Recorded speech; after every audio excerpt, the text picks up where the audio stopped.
My name is Olivia Hayes, and I was 34 years old, living in a cozy little townhome in Denver, Colorado, when my world suddenly tilted on its axis. I loved Denver, the way the mountains loomed on the horizon, the energy of the city, and the sense of possibility it always held. My life was pretty good. I was a senior project manager at a mid-sized tech company, a job I mostly enjoyed, and I had a close circle of friends. I was a person who believed in doing things right, in fairness, and in giving credit where credit was due. That last part, I'd learn, was a particularly strong conviction of mine, one that would come back to haunt me, then ultimately set me free. My boss at that company, a man I'll call Rob, had a habit, a rather annoying one, of taking credit for other people's hard work. He was good at schmoozing, at presenting himself as the mastermind behind every successful project, even if he'd only contributed a small fraction. Most people just let it slide. They'd grumble about it at the coffee machine, but no one ever actually pushed back. But I did. There was one particular meeting, a big review with the senior leadership team, where Rob was detailing the success of a major software launch. He was painting a picture where he alone had spearheaded the entire initiative. I listened for a while, growing increasingly uncomfortable because I had spent countless late nights, working weekends, coordinating teams, and troubleshooting problems to make that launch happen. So when he paused for applause, I spoke up politely, calmly. I remember saying something like, "Rob, that's a fantastic summary of the project's success, and I just wanted to add that the efforts of the entire project management team, particularly the diligence in testing and deployment from my team, were absolutely critical to hitting those tight deadlines. I made sure my contribution and that of my team was acknowledged right there in front of everyone." Rob smiled, a thin, tight smile that didn't quite reach his eyes, and said, "Of course, Olivia, excellent point, a true team effort." He moved on quickly. I thought that was the end of it, just a necessary correction, a matter of principle. 4 months later, a better opportunity arose at a different company, a chance to take on more responsibility and grow my career. I left my old job on what I believed were perfectly amicable terms. Handshakes all around, farewell lunches, the usual pleasantries. I truly believed there was nothing dramatic about my departure. I simply moved on, excited for the next chapter. 2 years flew by. I thrived in my new role, building a strong reputation for myself, taking on bigger and more complex projects. Then the dream job appeared. It was a senior leadership position at a company I had admired for years, a place known for innovation and a fantastic culture. This wasn't just another job, this was a stepping stone, a place where I could really make a difference, advance my career significantly, and frankly, finally afford that down payment on a house in a better part of Denver. I poured my heart and soul into the application process. 3 rounds of interviews, each one more engaging than the last. I felt a real connection with the hiring manager, a brilliant woman named Sarah, who seemed to genuinely appreciate my experience and my perspective. We talked for hours about strategy, leadership, and the future of the industry. I walked out of that final interview feeling on top of the world, certain that this was it. Sarah even hinted that an offer was imminent, pending the final reference checks. A few days later, my phone rang. It was Sarah. Her voice was a little different, not as warm as before, a touch of formality I hadn't heard from her previously. She said, "Olivia, I wanted to call you personally. We've reached out to your references, and they've all been glowing, exactly what we expected. However, we also reached out to a former manager of yours, Rob Miller, whose name appeared on your LinkedIn profile. He provided a rather unusual, unsolicited reference. He described you as difficult to work with and not a team player." My heart dropped into my stomach like a stone. The air left my lungs. Rob, after all this time.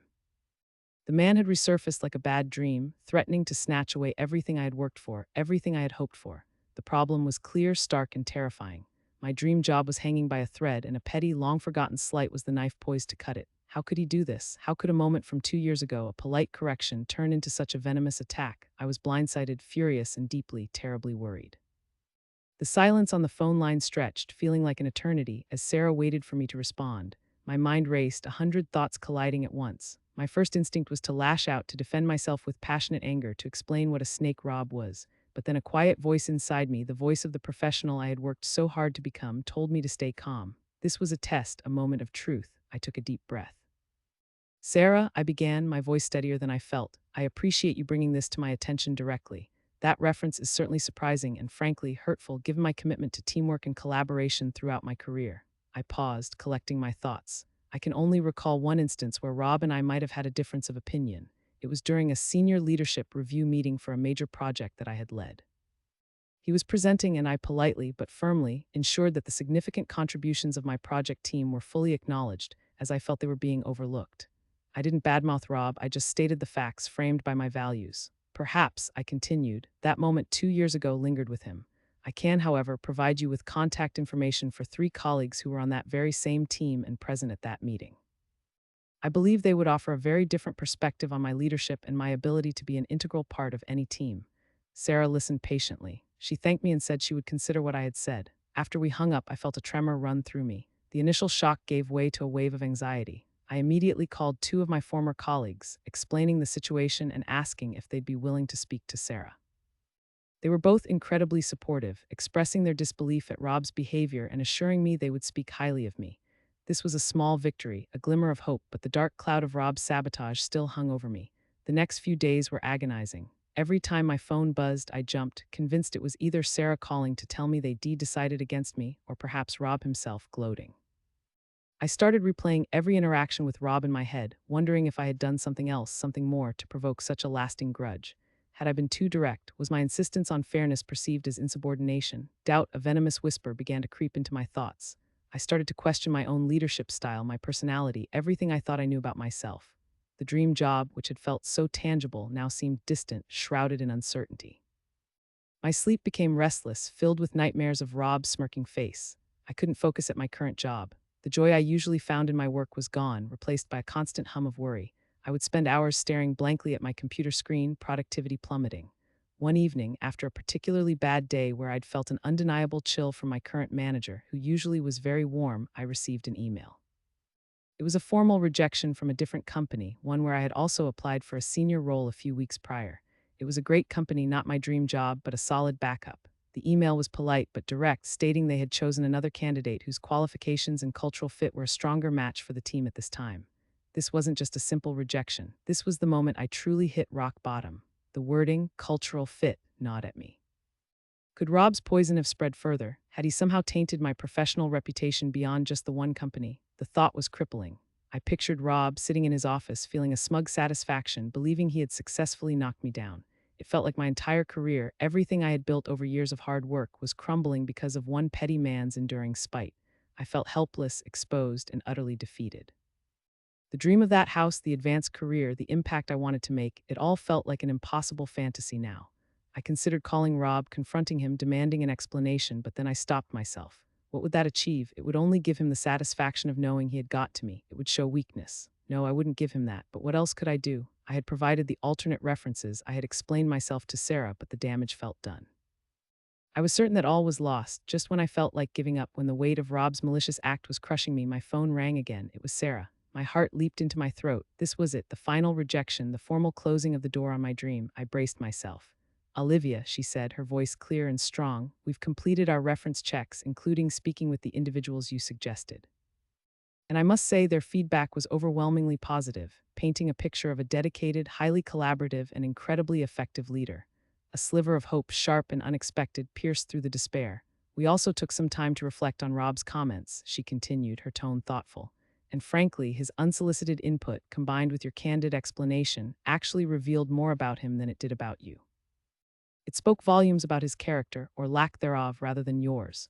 We value honesty and transparency, and your willingness to address a challenging situation head-on without bitterness truly impressed us."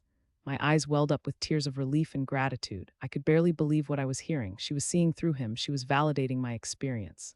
"Olivia," Sarah said, her voice now warm and enthusiastic, "we'd like to offer you the Senior Director of Product Development position. We believe you are exactly the kind of leader we need. Someone with your integrity and strength is a rare find." I remember a wave of emotion, so powerful it almost knocked me off my feet. Joy, disbelief, vindication, and a profound sense of peace. I thanked her, my voice thick with emotion, accepting the offer immediately. It wasn't just a job, it was a reaffirmation of who I was, of the principles I held dear. Over the next few weeks, I transitioned into my new role. It was everything I had dreamed of and more. I was surrounded by smart, supportive colleagues working on projects that truly excited me. I felt respected, valued, and finally truly seen. The shadow Rob had cast over me had completely dissipated, replaced by the bright sunlight of success. The poetic justice of it all was almost too sweet. His petty attempt to tear me down had, in an unexpected way, become the catalyst for my greatest triumph. It had forced me to stand firm in my truth, to articulate my values under pressure, and in doing so, I had proven myself to a company that truly appreciated those qualities.